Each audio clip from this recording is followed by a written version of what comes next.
Hi, everyone. Welcome to the show. I'm Dr. Nicole, and today we're going to talk about a really interesting topic that generally doesn't get much attention when it comes to physical and mental health for kids. That topic is light exposure. You may not be aware that the type of light we're exposed to, the timing of light exposure, and other factors related to light make a big difference in how we feel and function. This is especially true for children. In fact, light gets largely ignored when it comes to thinking about supporting health and behavior for our kids. We talk about evidence-based educational policies, for example, but then we put problematic artificial lighting in our schools and wonder why so many kids are struggling with their learning and their behavior. Well, today we're talking with Rudy Nassif, who has both a personal and a professional story around this topic. We're going to explore the importance of paying attention to light nutrition as much as we pay attention to food nutrition. I want to tell you a little bit about Rudy. For most of his life, he spent his nights staying up late, waking up feeling exhausted, unmotivated, and unfocused. And probably many of you, when you hear that, you're like, yeah, that's my kids too. After visiting many doctors, trying different diets, supplements, nothing seemed to work. Around 7 years ago, Rudy's depression became unbearable, and he decided to leave his job as an engineer to embark on a worldwide journey of learning about himself and nature. His experiences transformed his health and life, and his quest to understand this transformation helped him to start studying light, quantum biology, and circadian rhythm. Thus, his company Viva was born. He's on a mission to elevate people's light environment to a whole new level of alignment with nature. We're going to get into what that means and how it's important for you and your kids. But Rudy, welcome to the show. I'm so glad to have you here. Thank you, Dr. Nicole. It's a pleasure to be present with you today. I am so excited about this topic. I first started just learning a little bit and hearing about the importance of light for mental health and physical health several years ago. And it's such a fascinating thing to delve into. We're going to get into the science of it. You're going to explain to us why it's important. But I actually want to start by having you share your personal story with our listeners, because I think so many of the parents and professionals listening will be able to relate to your experience as a child and sort of what in life brought you to this place. So how about you share that with us? Yes, definitely. Almost by the age of 4, I was in school already. And every time I'm in the classroom, I really suffered from debilitating headaches, a lot of agitation, and complete inability to focus. And at the time, I wasn't able to articulate myself. Intuitively, I don't want to be in the class. I wanted to be outdoors.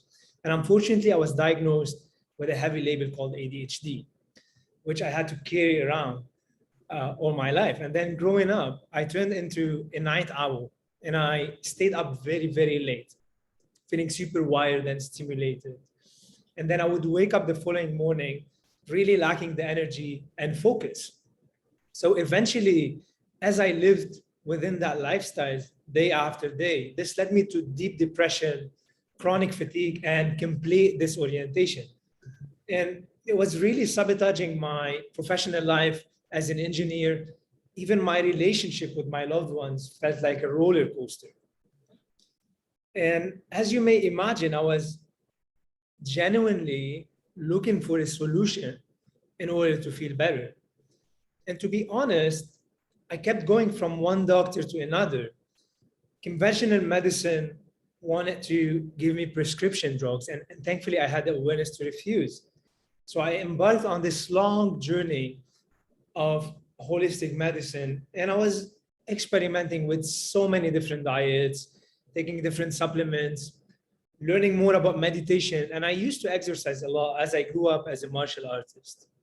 And while all of these foundations positively influenced my life, I was still stuck with this same cycle of feeling extremely wired at night and chronically fatigued and depressed the following morning. Now, miraculously, one specific event in my life about 7 or 8 years ago changed all of that. And it's super simple. I actually went on a farm in Quebec, and I spent 6 weeks sleeping in my tent and volunteering on this farm. And over there, I was exposed only to natural light, during the day, and fire and candlelight during the evening. Now, within a matter of 3 days, something extremely magical started to happen. I started winding down in the evening, feeling mellow and relaxed, sleeping shortly after the sunset, to then wake up before the sunrise for the first time in my life, feeling motivated, focused, and rested. To me, that was unbelievable.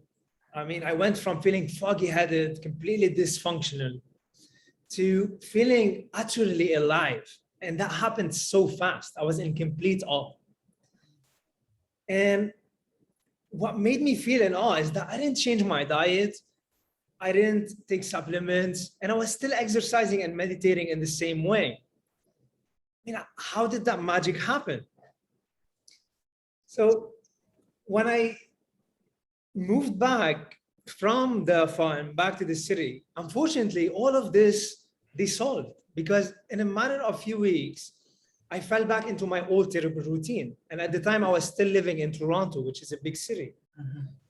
And I found myself feeling wired at night, fatigued and depressed in the morning.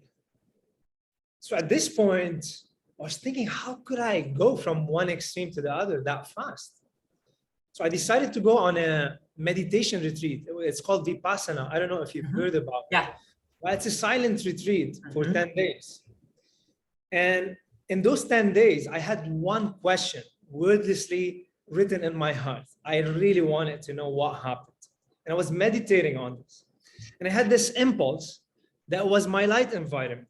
And to me, as an engineer, it made no sense whatsoever.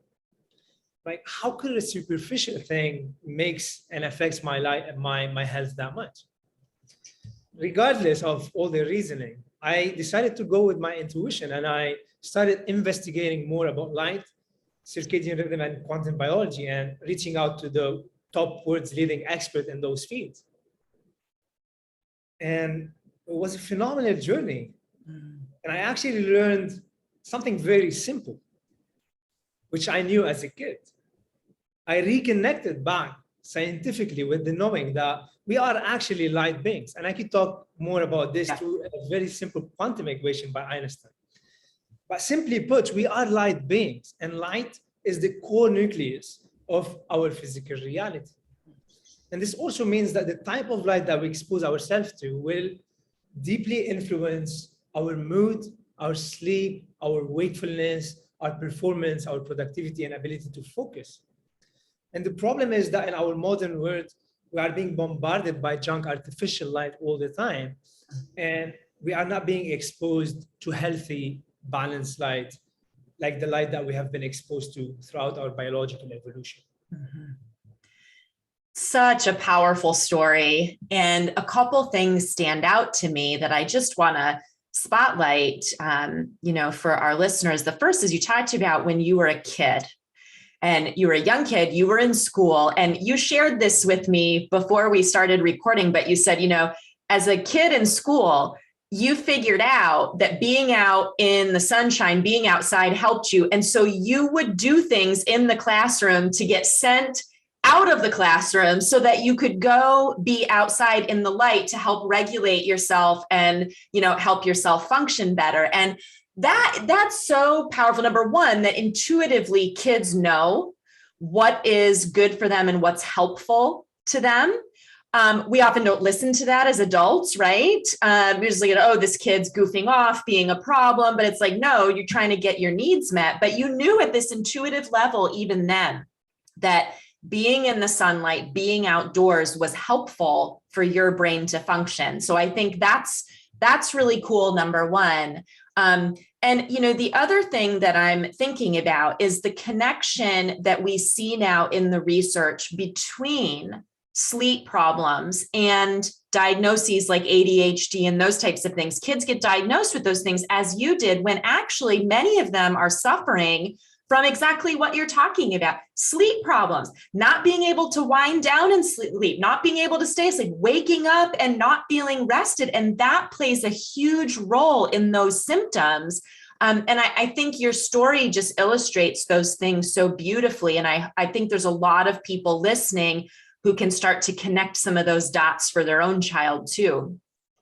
Beautiful. And I like what you said, and thanks for bringing up that part of the story, because it's very important. And I truly believe, but not only believe, know in my heart that every kid is born with an inherent genius in them that unfortunately get repressed and suppressed by society, by our teachers, and by our parents. And every person, even an adult, has an inherent genius in them.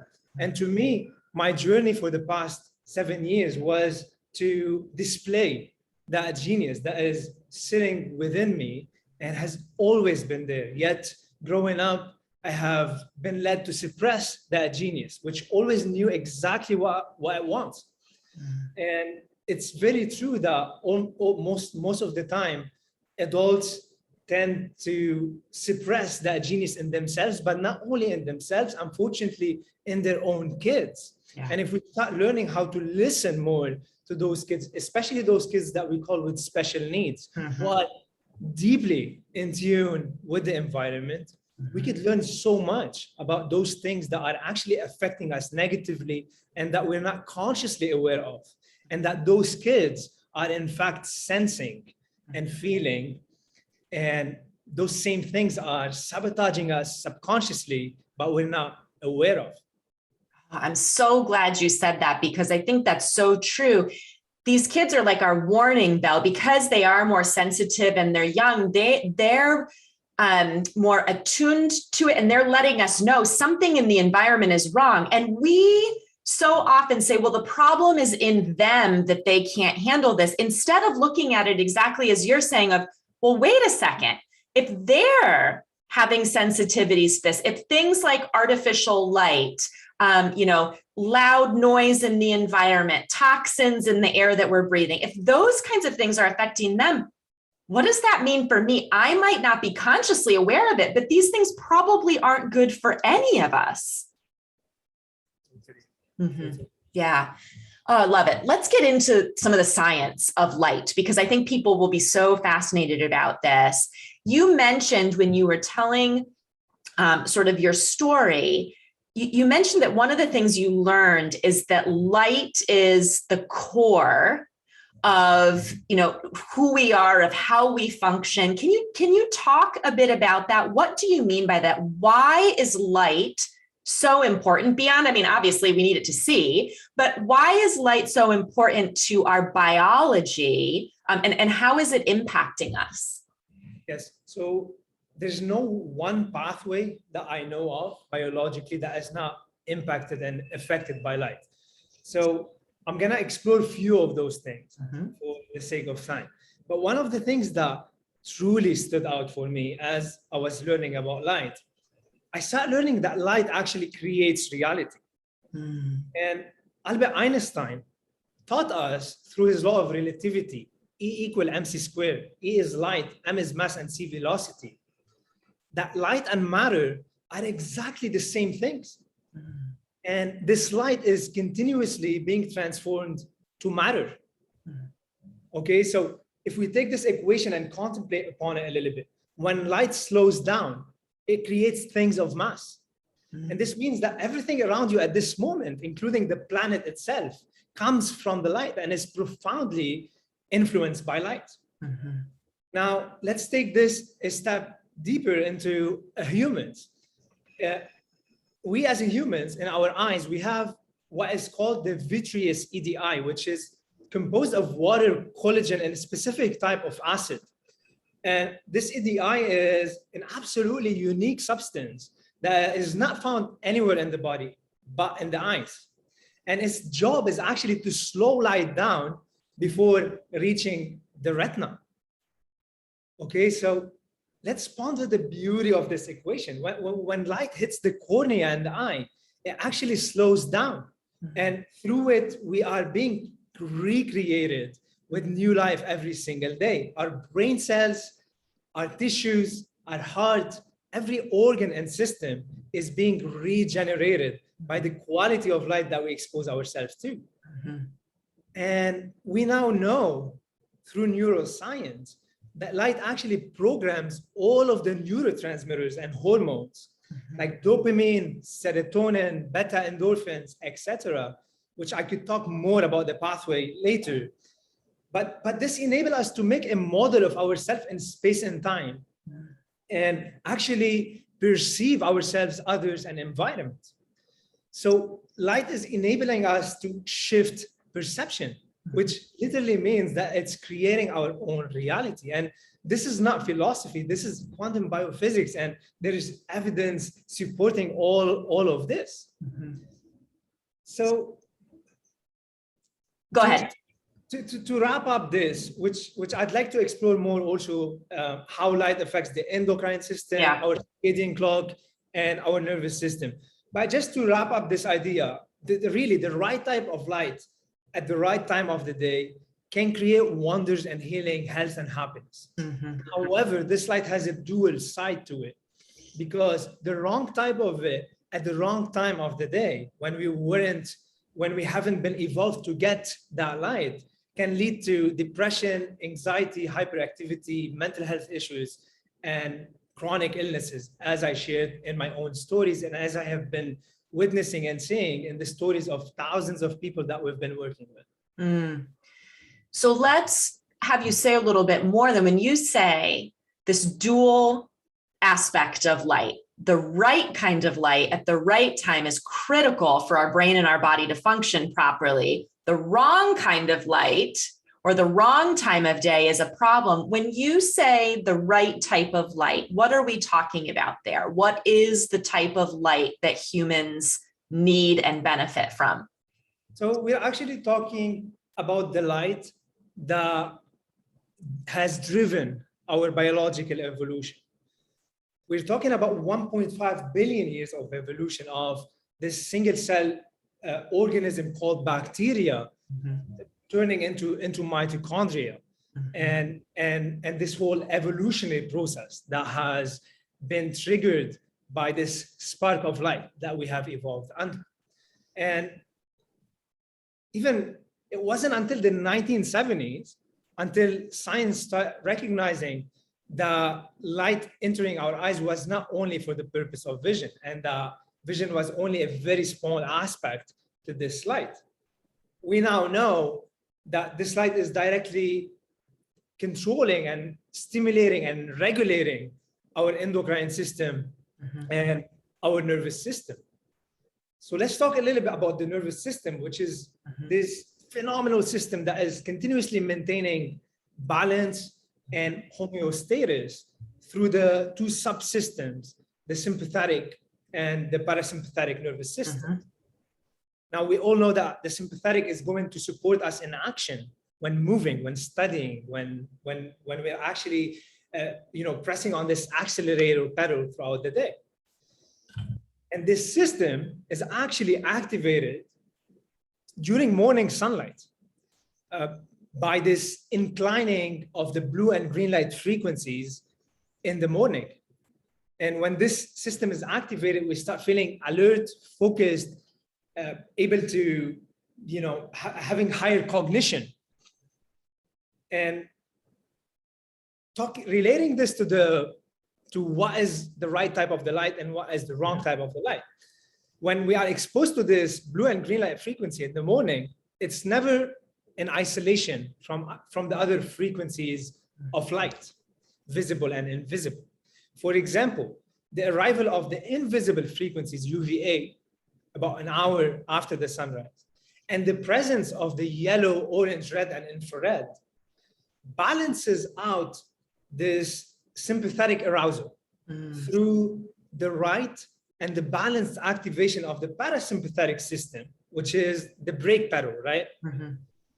And this balanced light from sunlight literally maintain the equilibrium in this seesaw between sympathetic arousal and parasympathetic, keeping us perfectly balanced and healthy.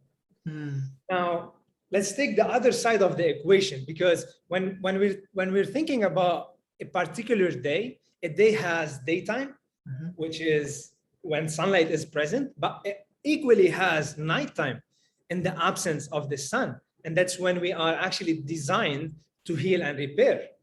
And when the sun actually sets, the declining blue and green light frequencies around the sunset are very specific information that activate the sympathetic system of restoration, growth, and repair. And this makes all the difference between restorative and non-restorative sleep.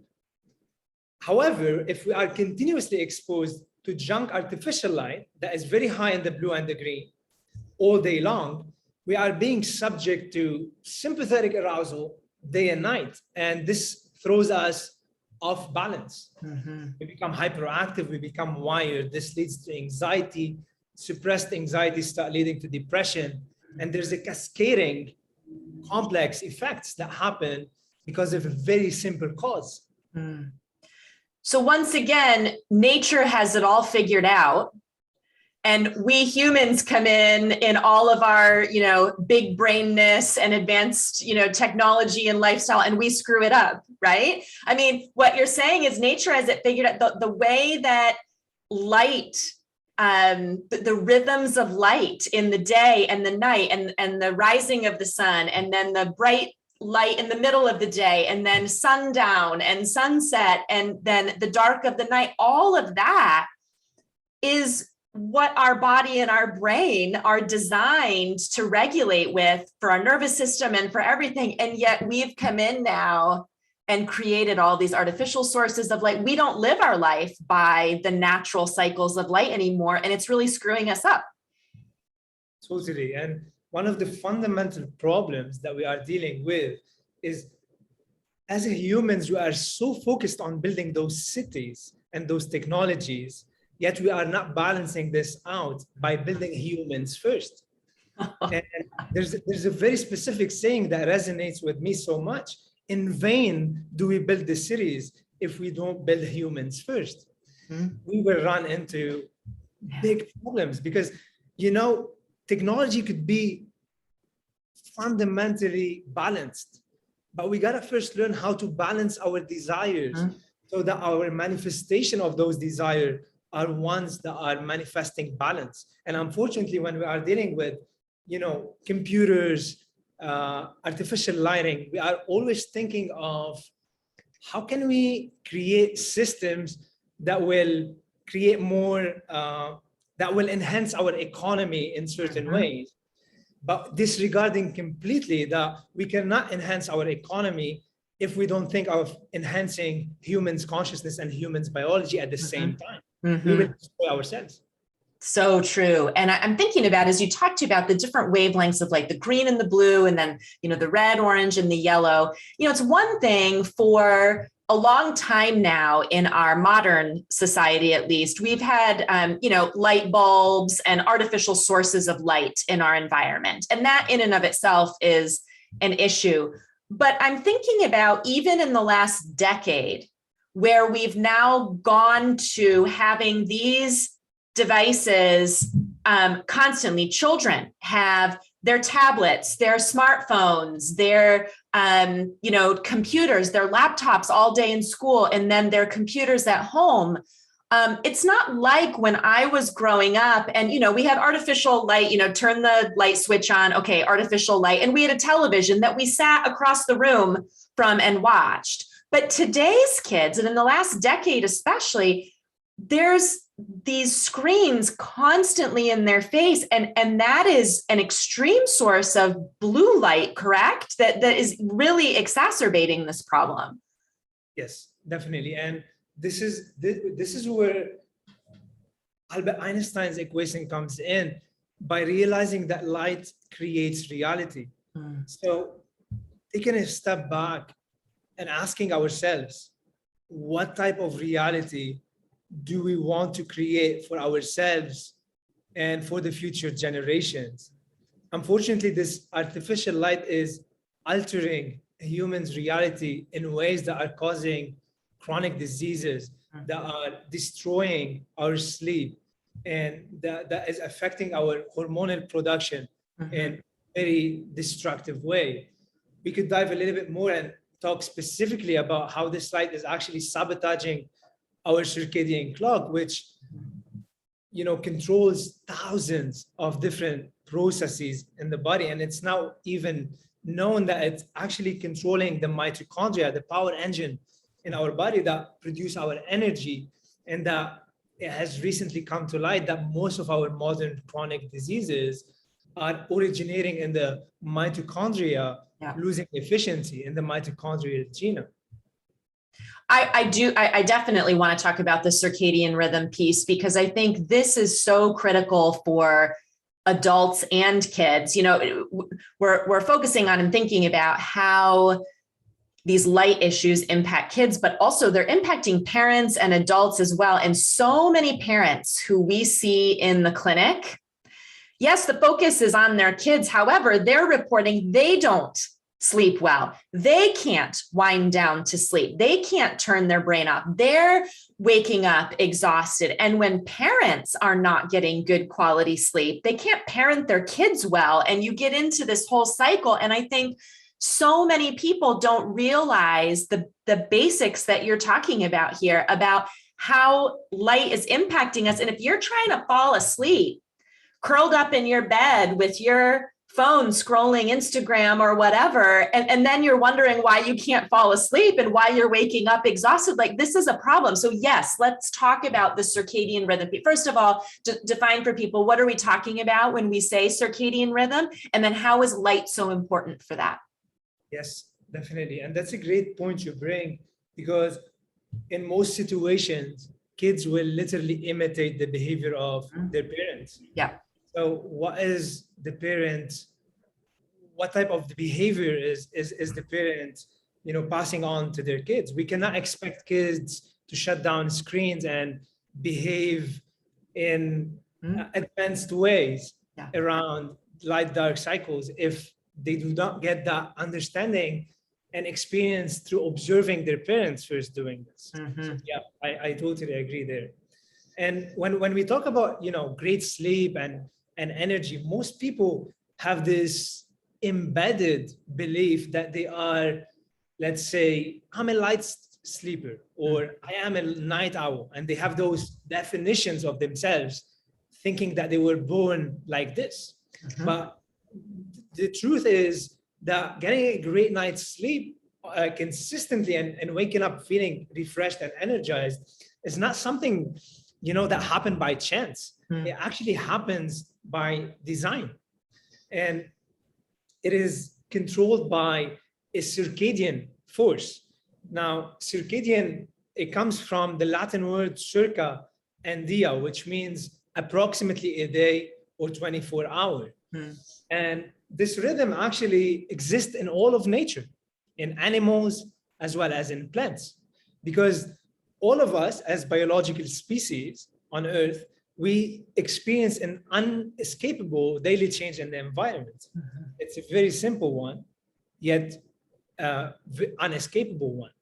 And the day must become night, and the night turns back into day. And as simple as this may seem, as biological species, we had to develop an internal clock that for us as humans sits in the brain and actually determines when we go to sleep and when we wake up.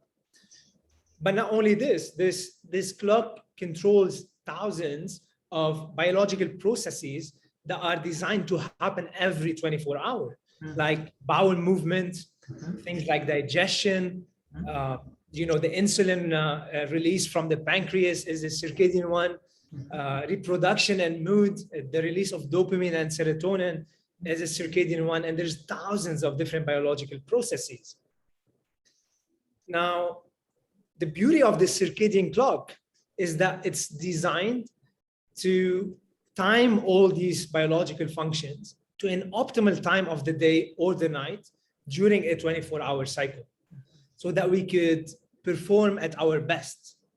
If we sleep at our best. If we digest at our best, as long as these functions are being regulated by the circadian clock through a harmonious light and dark cycles. Now, let's relate this to plants a little bit, because I know that many of the listeners are new to this concept. And I think we can relate so much to plants, because even plants, they have light sensors in them that enable them to anticipate the sun's position in the sky so that they can turn their leaves in the right direction and maximize photosynthesis and energy production. And not only this, but they also drop their leaves down at night when the sun is out, which enables them to maximize energy efficiency. Okay. And just like plants, we actually have light sensors in our eyes. They're photosensitive. They're called melanopsin ganglion cells. Now, the name is not very important, but what we need to know is that those cells are very sensitive to blue light and much less sensitive to red light. Okay. When we wake up first thing in the morning, if we go outside and if the sun is rising and it's 100,000 lux blue skies, we need about 5 to 10 minutes for those melanopsin ganglion cells to be stimulated, which result in them sending a signal to the brain to tell our bodies and every cell in our body that's actually daytime. And at this second, the brain sends a signal to the adrenal gland to secrete the hormones cortisol and adrenaline. Now, let's talk about why this is important, because this healthy, natural rising tide of cortisol that happens in response to morning sunlight is what makes us feel alert, focused, energized, and ready for the day. So as a kid going to school, they need this healthy rising tide of cortisol if they want to really increase their cognition and their performance in class. Otherwise, they will be feeling super tired, exhausted, and irritated. And as the sun sets, I talked about this declining blue and green light frequency, which is picked up by those melanopsin, and it sends the signal to our body that it's nighttime. And this leads the brain to send a signal to the pineal gland in the brain to secrete the very powerful hormone melatonin, which starts preparing our body for sleep, healing, and rejuvenation.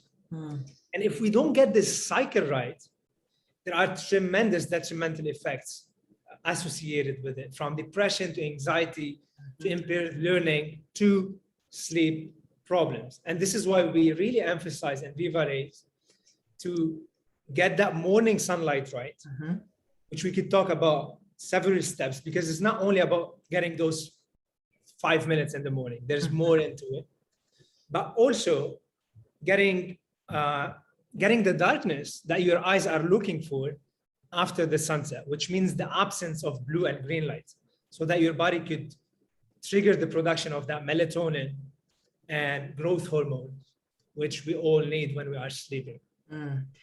You explained that so clearly. And I'm thinking back to, again, your story of when you went to the farm and were living with just natural light, and how quickly your body got in sync with the natural light that you were living in, and how quickly your symptoms shifted. And so as I'm hearing you talk about this, it's like, wow, this has a pretty quick, profound effect. It's not like you need to make these changes and wait 3 months or 6 months for it to take effect. When we get in those right rhythms in harmony with light, things can shift pretty quickly. Yes, definitely. And in most situations and cases, we need 3 to 4 days when doing the right things to realign back and re-entrain our circadian clock and all of our rhythms in the body to the solar cycle. When this happens, there's absolute magic that happens in our body, because as I mentioned at the beginning, there is no one biological process that is not influenced by the quality of light that we expose ourselves to, and by this clock that's continuously ticking and that is waiting for that morning sunlight and that sunset, so that it anchors itself into the solar cycle. And this way we are designed to live as one with our environment. We are not separate from nature. Yeah. I'm going to have you get into some tips for people. But I want to touch on something before then that I said in the preview of the show that I think is really important, especially when we're thinking about kids, but adults too. And that's artificial light, particularly really poor forms of artificial light, like fluorescent lights. You know, it's always been so interesting to me that in the physical environments where we have the most sensitive people, so schools where we have children, hospitals where we have sick people who are trying to heal, you know, nursing homes where we have vulnerable, more fragile elderly people. What kind of lighting do we see in these environments? But these horrible artificial fluorescent flickering bulbs. And so I would love for you to talk about, I think there have been, I know there have been some studies done on artificial lights in the classroom on kids, and even just those kinds of really poor quality lights in general. Can you speak to that? Yes, definitely. There's a scientist from Germany called Fritz Hollwich back in the 1970s. He did a lot of phenomenal work that enhanced our understanding about how light affects our endocrine system. But through one of his studies, he showed how sitting under those LED or fluorescent lights increased the stress hormone, cortisol, and ACTH. Okay. Now, here's how it relates. For example, cortisol at night should be around 1 microgram per deciliter. Back to my story, when I started learning about these things, I did the cortisol test. And my cortisol at night was 10 microgram per deciliter, which is scarily very, very common. Now, both of these hormones, cortisol and ACTH, are related to stress response. And when they are significantly high, they actually act as growth inhibitors. Okay, so they sabotage the production of growth hormone in our body. And they also sabotage the production of melatonin. Now, can you imagine how this affects growing children? The thing is, like, even if we sleep, and even if we are getting 8 hours of sleep, when these mechanisms are not happening in the way they are meant to happen, the body won't heal, repair, and rejuvenate as it's designed to do so. And this explains the agitated behavior, fatigue, and reduced mental capabilities that I've felt as a kid, and that I believe millions of children who sit under those lights day and night are suffering from. Now, there's a specific studies also that dates back to the 1973, I believe, by Dr. John Ott, which contributed so much into our understanding of the different frequencies of light and their effect on our biology. And this study was done in collaboration with the Environmental Health and Light Research. So they took 4 different classrooms, and in 2 of the classrooms, they lit them up with full spectrum lighting that is more balanced. And with the other 2 classrooms, they were lit with fluorescent lights that were very high in the blue light and very deficient in the other colors.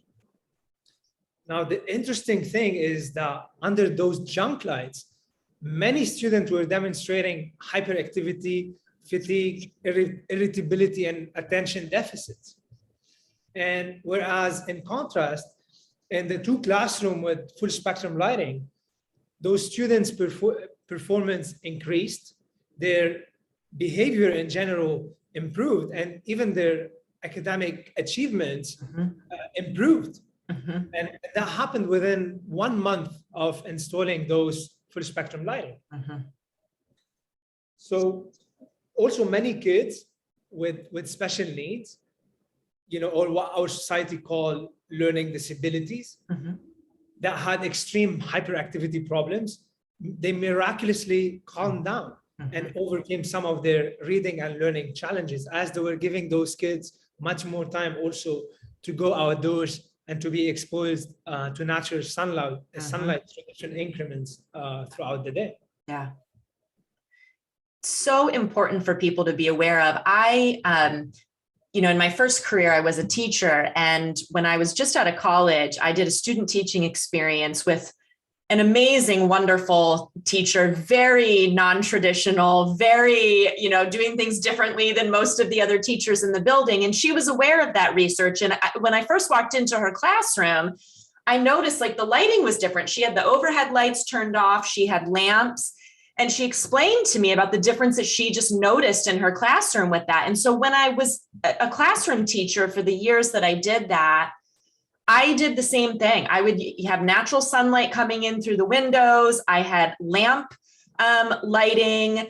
I had he's now my husband. At the time we were dating, and he was an electrician, and I had him come in.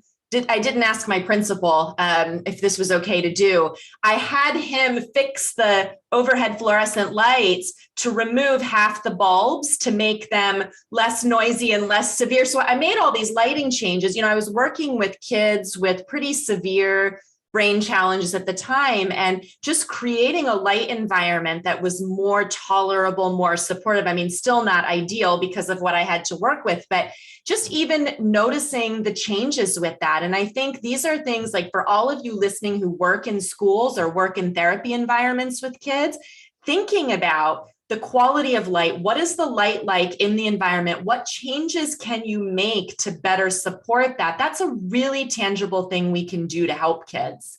Totally. Yes. And it's very simple. It's very easy. And the effect that will have is just phenomenal. So give us a few tips. I feel like you've given us some tips throughout, but let's just, talk through a few. So you said, the importance of not having a lot of that blue light exposure at night. So what are some things that parents can be thinking about with that? What do you recommend?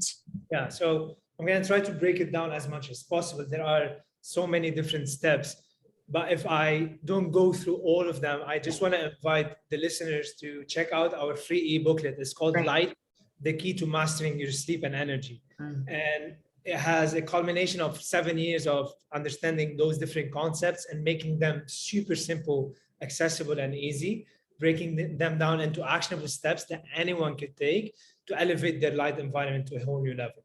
Awesome. Now, number one, first, very important thing everyone should start thinking of doing is waking up in the morning, going outside and facing east. Okay. And with that being said, it means witnessing the rising sun.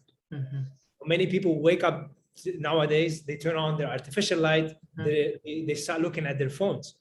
And the phone, for instance, has a color temperature of 6,500 kelvins, which is similar to sunlight's color temperature at 12 noon. So when you wake up and you look at your phone, your brain is confused and every clock in your body thinks that it's being late. So it starts ticking faster and it creates so much stress in the body.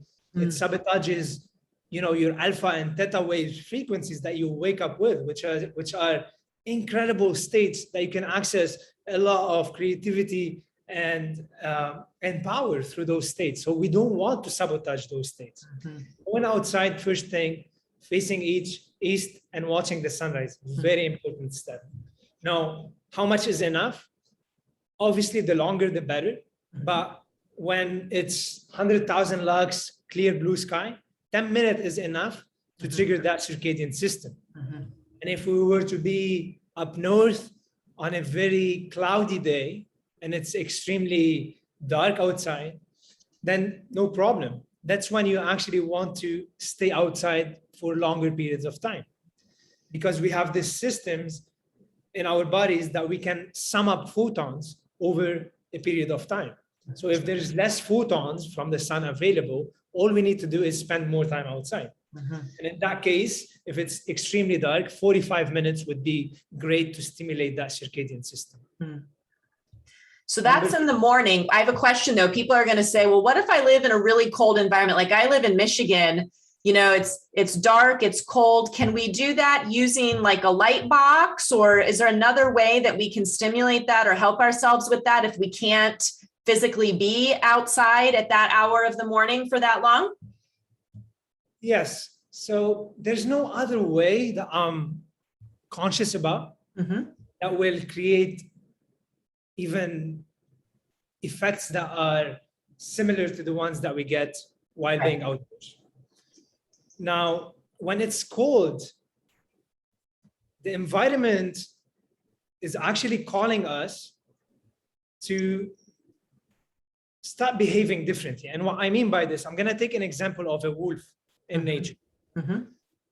The wolf doesn't wait until the first snowfall to grow its coat and its fur, because its pineal gland, the light mirror in the wolf's body and in our bodies, is continuously measuring the light in the environment and transmitting messages to our body to know about the time of the day and the time of the season. And therefore, the wolf will be prepared for the upcoming winter physiologically, which will shift how it will function on every level. Now, similarly for us as a human being, the problem is the winter comes and we have been spending all our time indoors in regulated temperature and exposed to artificial blue light that is signaling 12 noon summertime all year long. And our bodies are not being prepared to physiologically prepare for that winter time that it's coming. So as we start taking the steps and going outside, preparing ourselves for that winter by retuning back to the light in our environment, by also regulating the timing of light, which means the length of the day is changing between summer and winter, but most of us living indoors, it's not changing. This change is what enabled the pineal gland to send seasonal messages to our bodies so that we can adapt. And by being outside more, by being exposed to those temperatures in our environment, and by respecting the light and dark cycles, our bodies will start adapting physiologically to that cold, so that we're becoming one with it and that it's not affecting us in negative ways as it would if our body is thinking it's summertime. So this is why it's so important that we and our kids get outside year round, even when the weather's not great, right? And why we let kids go outside and play at recess outdoors, even when it's cold and the weather's not great. We still need to be outside. Definitely. Got it. Now, so that's, go ahead. Yeah. Okay. Number two, something very important, because you mentioned windows. Yeah. Now, anytime we're indoors and we're behind windows, it's very important to open those windows at least a little bit, because most windows, they filter out a lot of the beneficial frequencies of sunlight. But not only this, they make sunlight, they make our exposure to sunlight very distorted, which could cause skin cancer and so on. So opening the window in the car or while being behind windows is extremely important as well. How about at night? So, okay, people say, well, obviously we have to have lights on to see, or, my child has homework they need to do on the computer at night. What are, one or two basic things that we should be aiming for in terms of light in our homes and for our kids as we're heading into bedtime? Yeah, so when it comes to nighttime, as soon as the sun sets, we come back home.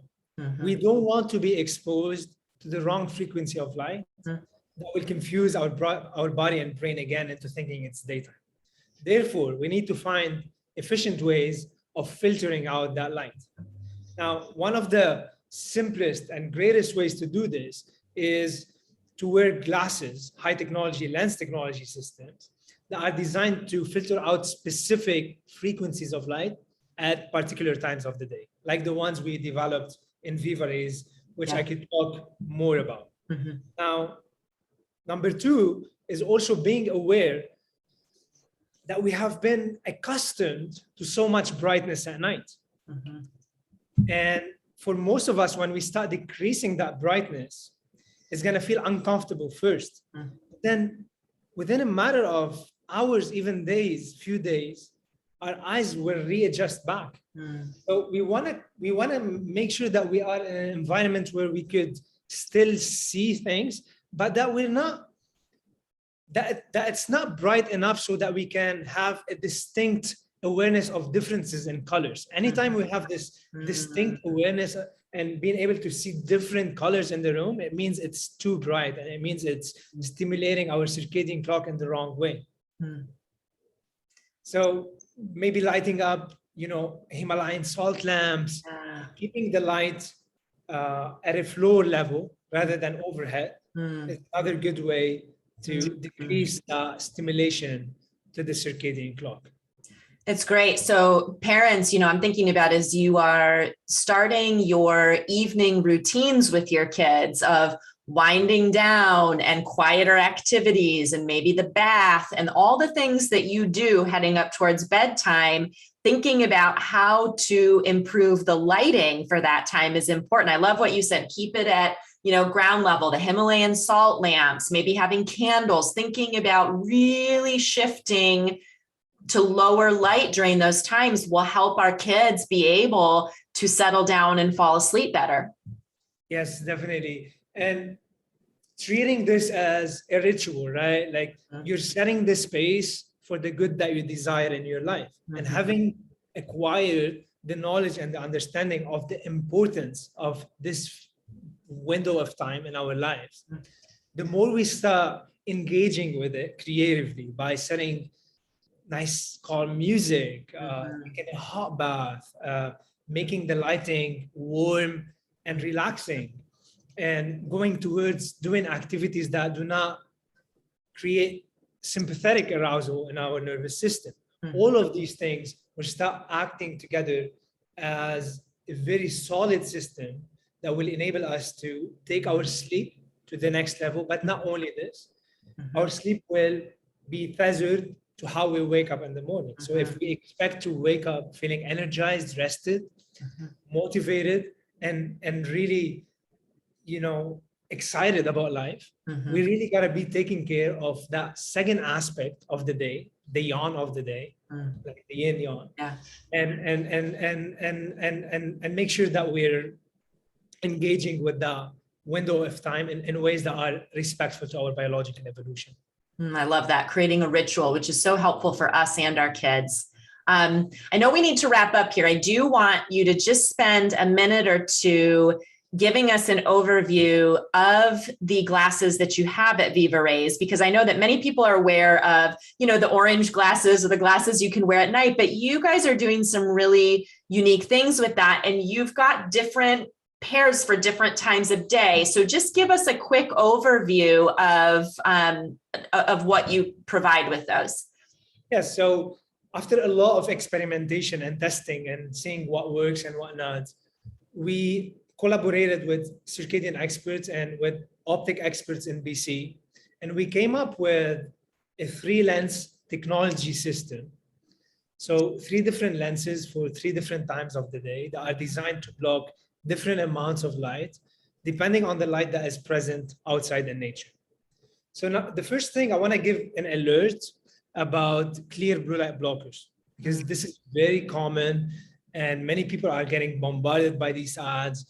Even optometrists are selling very expensive blue light blocking glasses. And from my experience, I realized that many of them weren't realizing that those do not work. And we've had sometimes where we went with a spectrocolor mirror and did measurements in front of them so that they could see that these glasses actually do not work. And this is because they block blue light up to 420 nanometer in wavelength. Whereas if you observe the light that is coming from screen and LED bulbs, it actually starts at 430 and it peaks at 455. So it's actually blocking blue light that is not existing in those harmful sources. That's the alert for, I know many people will be exposed to those. In contrast, our daytime glasses that we worked on, they actually address this specific 455 nanometer frequency in blue, and they decrease its sharpness So it's more balanced and proportionate with the yellow and green. This will eliminate eye strain, headaches, eye fatigue, and agitation that we tend to feel under those harmful sources of light. So those are the ones that we and our kids can wear during the day, like when they're at school, when we're at work, during those daytime, to help make the quality of light input better when we're under those kinds of conditions. Totally. So they are to be worn indoors when sitting under artificial lighting or in front of digital devices, and only indoors. Perfect. And we always advise kids and adults to start going into the consciousness of taking sun breaks every now and then. By going outside and taking those light frequencies on the skin, on the eyes safely, so that we can reattune our clock to the time outside. Great. Technology number 2 is the evening glasses. And those are designed to be worn right after the sunset when we come back home. And they filter all of the blue and only the highest frequency green.